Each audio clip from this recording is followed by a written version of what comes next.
Oke, Assalamualaikum warahmatullahi wabarakatuh. Selamat datang di podcast LP2M, Lembaga Pulang Paling Malam. Lembaga penelitian. Lembaga Penelitian dan Pengabdian kepada Masyarakat. Oke, hari ini sepertinya seru nih. Karena hari ini kita kedatangan orang yang, ya bisa dikatakan orang pentingnya lah LP2M. Ada Pak Ketua LP2M, ada Pak Sekretaris. Gimana Pak Sekretaris kabarnya hari ini? Sehat. Ada Pak Kapus Penelitian. Ya, mungkin ada yang bertanya, wah Pak Kapus Penelitian hadir nih. Kira-kira kita akan berbicara apa ya pada hari ini?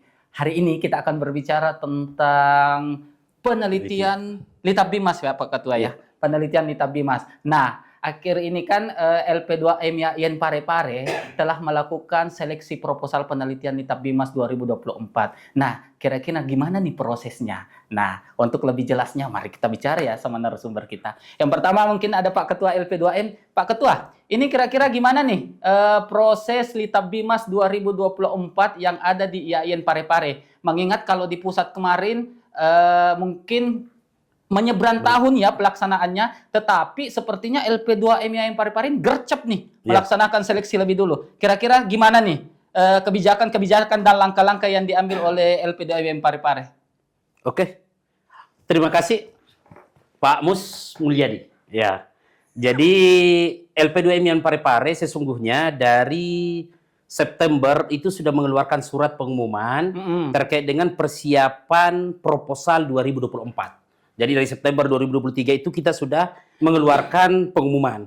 Setelah itu kita revisi lagi karena juknis dari pusat belum keluar. Di Oktober kita revisi, November juga kita revisi, dan akhirnya akhir-akhir November baru keluar juknis. Dari situlah kemudian kita langsung menetapkan waktu pembukaan Litabdimas pada saat itu, dan setelah berhitung mulai dari anggaran, ketersediaan anggaran, kemudian ketersediaan waktu teman-teman untuk mensubmit proposalnya itu masih mencukupi, kita laksanakan seleksinya tahun 2023 untuk bantuan penelitian 2024. Berarti di akhir tahun ya Pak? Di akhir tahun. Oke. Dan itu beberapa LP2M yang lain itu menelpon, khususnya di daerah Indonesia Timur, menanyakan terkait dengan bagaimana seleksinya Yayan Parepare. Kami menyatakan bahwa sudah selesai sejak 2023. Dan mereka kaget dan bahkan ada yang sampai sekarang itu belum melakukan seleksi. Iya, bahkan saya sempat mendengar beberapa perguruan tinggi dari Jawa itu sempat juga komunikasi dengan kami.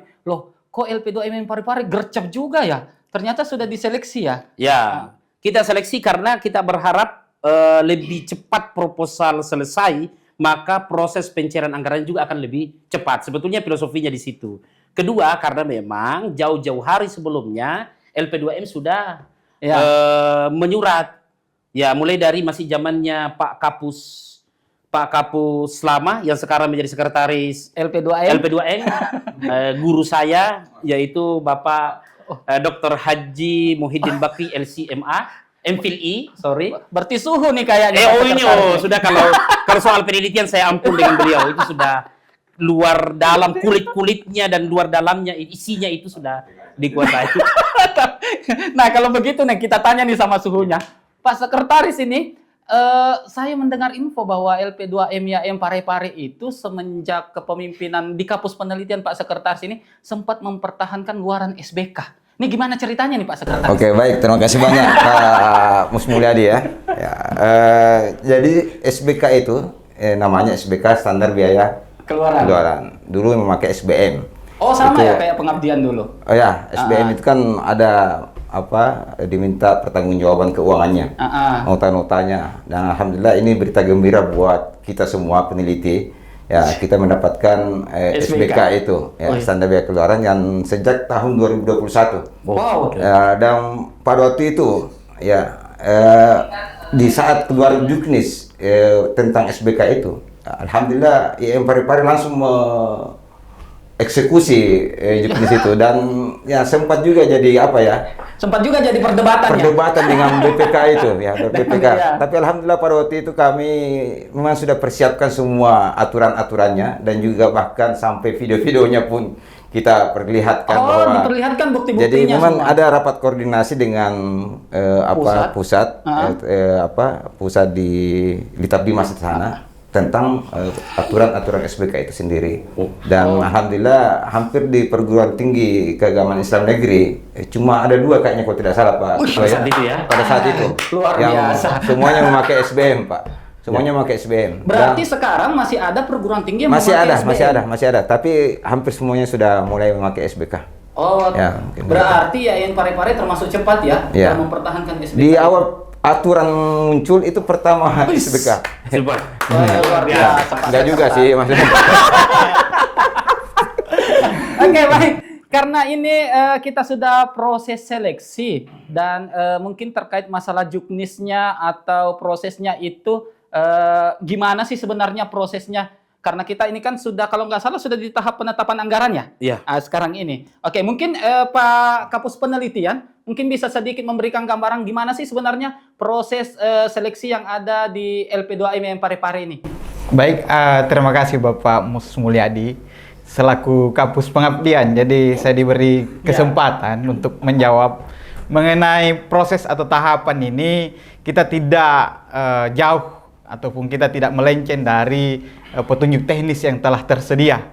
Jadi mulai dari pengusulan proposal, kemudian masuk ke tahap seleksi administrasi, dilanjutkan dengan seleksi substansi, kemudian masuk pada tahap seminar proposal yang menghadirkan reviewer internal dan eksternal. Selanjutnya ada penetapan nomine, ya, kemudian ada nomine terpilih, dan juga penetapan penerima bantuan.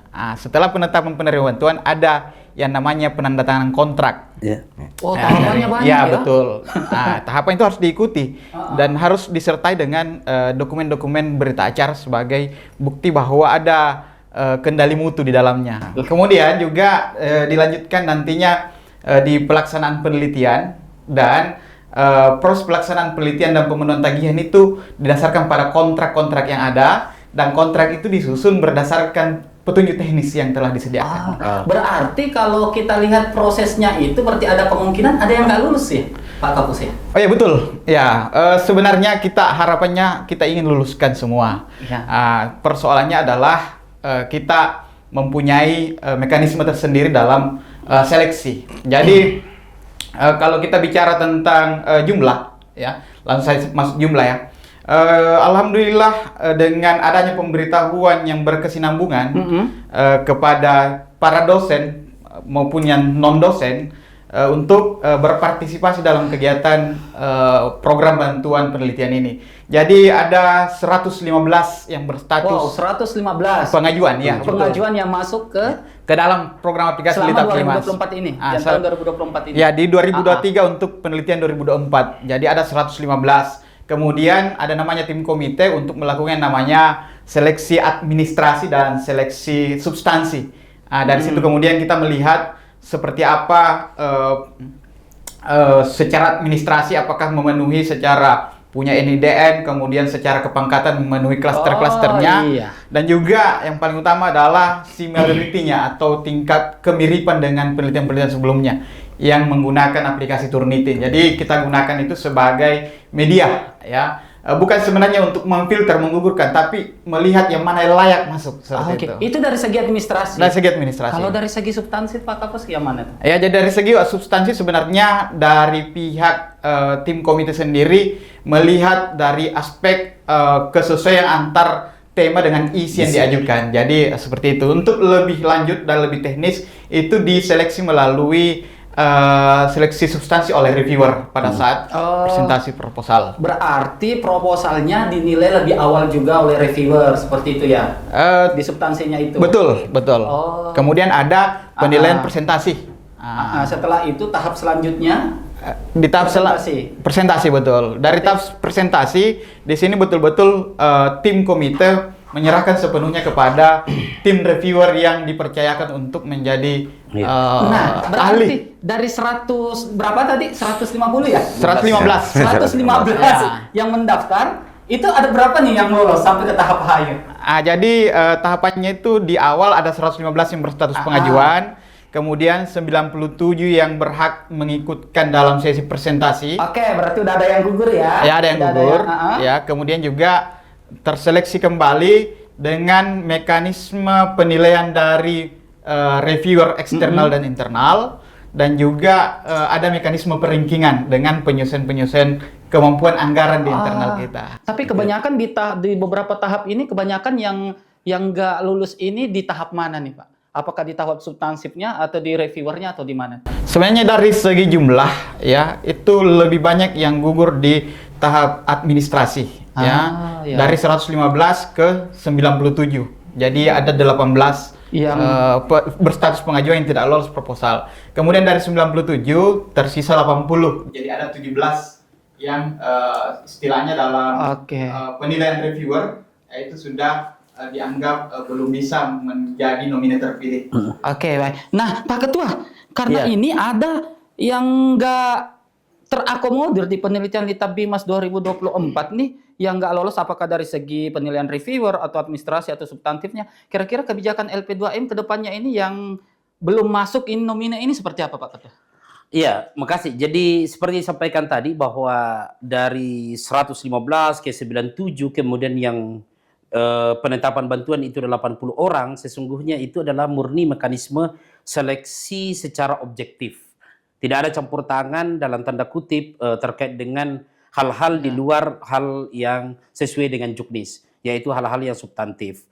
Padahal bahkan tahun lalu kita cuma dengan anggaran yang serupa itu cuma 60 kalau nggak salah 60 judul bantuan penelitian. Tahun ini kita naikkan menjadi 80, terpaksa 161 dana pengabdian masyarakat itu 100%-nya saya berikan ke penelitian untuk memperbanyak mengakomodir teman-teman. Jadi ada pertumbuhan 20 judul ya, ada 20 judul dari 60 ke 80 itu yang terpaksa kita ambilkan dari dana pengabdian, bantuan pengabdian. Dana bantuan pengabdian itu nanti kita relokasi dari banyak kegiatan yang ada di LP2M. Nah, sehingga tahun ini ada yang terakomodir sampai ke 80 judul dengan total anggaran kurang lebih 1,4 miliar. Ya, 1,4 miliar. Hal inilah yang kami seleksi. Jadi seleksinya itu yang terakhir misalnya ketika di Litbang Bimasnya ditolak berarti itu 100% dari reviewer. Kemudian kalau ada yang nilainya di atas 300 tapi tidak lolos itu karena mekanisme perankingan. Setelah di ranking dan kemampuan anggaran misalnya di kapasitas dari 40 lebih yang memasukkan yang kita akomodir cuma 30 misalnya, berarti ada sekian banyak judul yang terpaksa kita tidak akomodir, itu lebih karena proses perankingan. Karena kemampuan anggaran yang kita miliki sudah tidak memungkinkan lagi untuk mengakomodir seluruhnya. Berarti harapannya LP2M itu sebenarnya yang lolos seleksi reviewer itu semuanya mau diakomodir. Semuanya diakomodir dengan catatan perlu kelogoan yang sudah lulus. Untuk ya anggaran penelitiannya sedikit, tapi itu tidak mungkin, tidak rasional.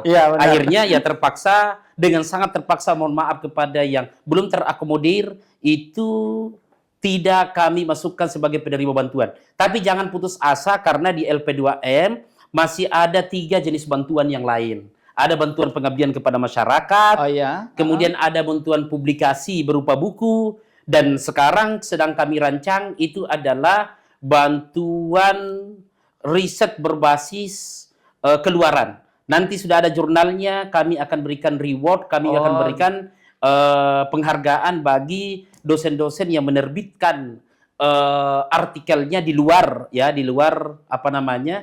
mekanisme bantuan penelitian.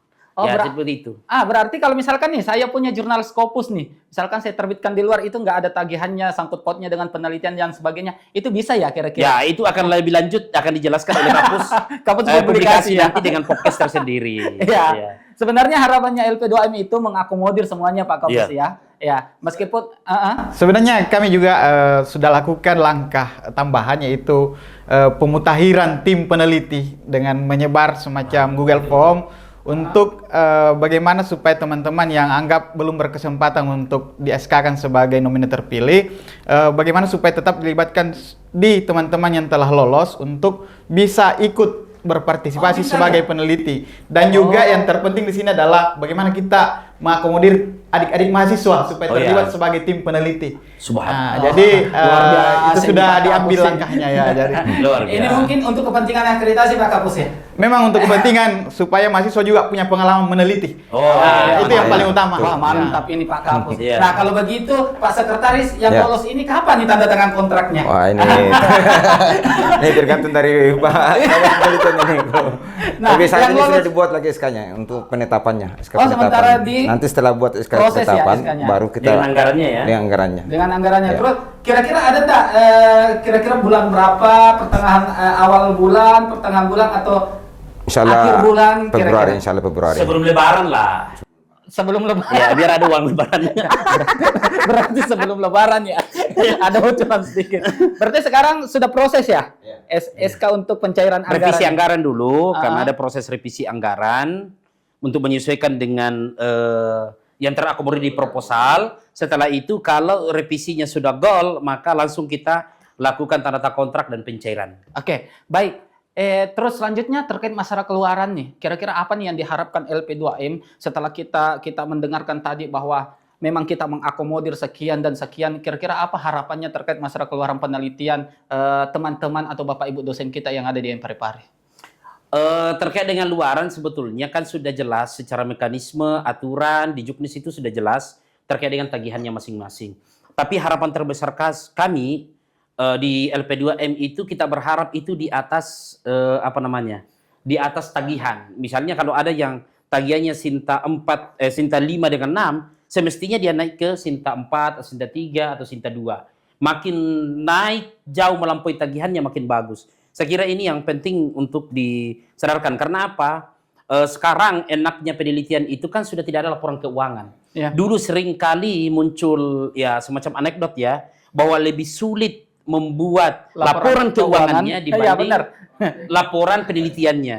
Tapi ternyata faktanya setelah dilakukan juga SBK, hal itu juga tidak selaras.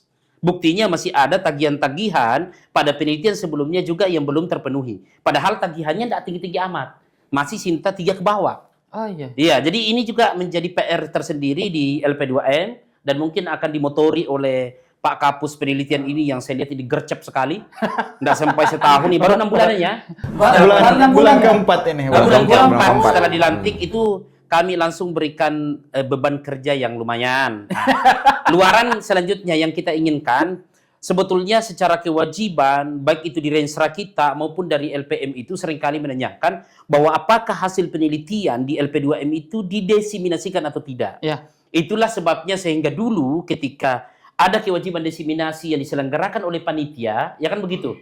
Kayak bukan panitia, peneliti, masing-masing peneliti itu wajib melakukan seminar, FGD, dan menghadirkan narasumber dan peserta, dan itu kosnya lumayan tinggi. Kita mau menghilangkan kosnya itu dengan menyelenggarakan satu event tersendiri untuk mengakomodir seluruh diseminasi peneliti. Itulah yang kita sebut dengan ECONIS, International Conference itu. Dan ini sudah ECONIS yang kedua. ya. Mudah-mudahan nanti berikutnya itu bisa lagi seluruh peneliti sudah tidak ada toleransi. Bagi saya tegas, kapan ada peneliti yang tidak mendiseminasikan, karena kita akan masukkan di kontrak, mendiseminasikan penelitiannya di ECONIS, maka secara tegas saya tidak akan berikan bantuan, loloskan bantuan pada tahun berikutnya. Kenapa? Karena sederhana. Kami ingin niatnya baik, mau memudahkan, meringankan kos, meringankan beban yang semestinya secara pribadi dikeluarkan oleh peneliti, diambil alih oleh LP2M untuk difasilitasi. Tinggal itu kok, tinggal hadir, dan ini dan juga kan ada kumnya, ada sertifikat, dan lain sebagainya. Ini semestinya disadari oleh awal oleh peneliti. Mau didiseminasikan di tempat lain juga tidak ada masalah. Karena di situ kan kami tidak wajib untuk mempublikasikan. Iya. Iya. Kalau penelitian tidak wajib kami publikasikan, harus mencari jurnal sendiri, bahkan kalau mau didiseminasikan tempat lain juga silakan. Karena ini juga kewajiban dari Rensra, dan juga sebenarnya di Juknis juga itu ada kewajiban untuk mendiseminasikan. Sehingga sekali lagi ke para peneliti mudah-mudahan ke depan semuanya itu sudah dengan sukarela, dengan ikhlas, ya. Penekanan ya, ikhlas. Ya, untuk mensubmit proposal artikelnya Artikelnya di Econis. Ya. Oke. Apalagi kalau sekarang seperti Pak Seks ini, Pak Sekretaris, Lulus ini ya? lulus di ICIS dia, setahu saya. Tahu. Sudah termasuk yang terbanyak mengikuti ICIS beliau. Sudah 6 kali jadi presenter di ICIS. Oh, baru 4 kali. Tapi kelima tahun ini ya. Oh, yang keempat. Oke, jadi buat para peneliti ini sebenarnya kita LP2M itu udah sangat mengakomodir ya, Ya, semuanya sudah ya. sangat mengakomodir. Bahkan yang tagihan luarannya itu yang harus di-FGD-kan, harus dideseminasikan, sebenarnya kan menjadi tanggung jawabnya peneliti. Peneliti. Ya? Tetapi diakomodir oleh LP2M. Diambil alih oleh LP2M dengan anggaran LP2M untuk menyelenggarakan. Untuk lebih memudahkan. Nah, ya, lebih seperti memudahkan itu. dan meringankan kosnya. Ya, Anggaran tidak naik, tapi kalau kosnya kurang, maka kan dapat sertifikat lagi. kan berimbang. Jadi biar anggarannya kecil, maksudnya bukan kecil sih, tidak maksimal, tapi pengeluarannya ditekan, maka itu pasti akan balance. Kan menarik begitu. Menarik. Iya. Luar biasa nih. Oh, apresiasi ya yang luar biasa untuk LP2M. Nah, terakhir nih. Ya. Tadi kan sudah ada nih prosesnya seperti apa. Kita sudah mendapat bocoran juga ya. Mudah-mudahan di bulan 2 Februari seperti kata Pak Sekretaris, Ya. insya Allah akan dicairkan ya anggarannya. Nah, kira-kira nih mungkin saya mulai dari Pak Kapus, harapannya untuk teman-teman peneliti di 2024 apa? Ya, jadi sebenarnya setelah saya dipercaya diamanahkan sebagai Kapus Penelitian di Parepare, saya secara personal membuat komitmen ya. Jadi bagaimana supaya ada perubahan mindset di kita semua bahwa meneliti itu bukan bergantung dari ada tidaknya hibah atau bantuan. Subhanallah. Tapi itu perlu kita bangun bahwa itu adalah kewajiban Tridharma yang kemudian ada atau tidaknya itu tidak menentukan ya, tidak menentukan apakah kita harus melakukan penelitian atau tidak. Karena itu adalah kewajiban kita sebagai dosen. Subhanallah. Bisa jadi coach nih. Coach. Ya. Pak Seks. Harapan terakhir Pak Seks untuk teman-teman peneliti. Harapan saya mungkin tidak terlalu banyak. Ya. Saya cuma mengingatkan pada semua kawan-kawan peneliti khususnya di Parepare ini untuk senantiasa terus berkarya. Ya, dan terutama kalau dalam hal-hal penelitian ini ya, untuk mendapatkan bantuan itu ya mungkin sebaiknya dosen sudah harus jaga-jaga di bulan-bulan akhir tahun tadi. Iya, pasti. Akhir tahun di situ. Jadi Mempersiapkan lebih awal ya? mempersiapkan lebih awal jawabnya. Itu mungkin dari saya, Pak. Oke, jadi persiapannya lebih awal ya. Karena akan akhir tahun ini pasti akan kita buka seleksi itu 2025 selanjutnya nanti. Terakhir Pak Ketua? Oke, Ada, Coach? apa yang disampaikan oleh Kepala Pusat Penelitian, apa yang disampaikan oleh Pak Sekretaris itu selaras dengan apa yang ada dalam pikiran saya. Dua orang ini memang sudah andalan bahwa penelitian itu adalah kewajiban Tridharma, sehingga sesungguhnya ada stimulus atau tidak, maka otomatis dia akan berkarya dengan sendirinya, dan itu sudah dibuktikan oleh teman-teman di LP2M. Itu ada peneliti, ada bantuan atau tidak, itu tetap kita memiliki karya dan produktivitas yang baiklah. Oke. Terima kasih banyak Pak Ketua, terima kasih Pak Sekretaris, terima kasih Pak Kapus. Semangat ya. 4 Semangat. bulan ini harus.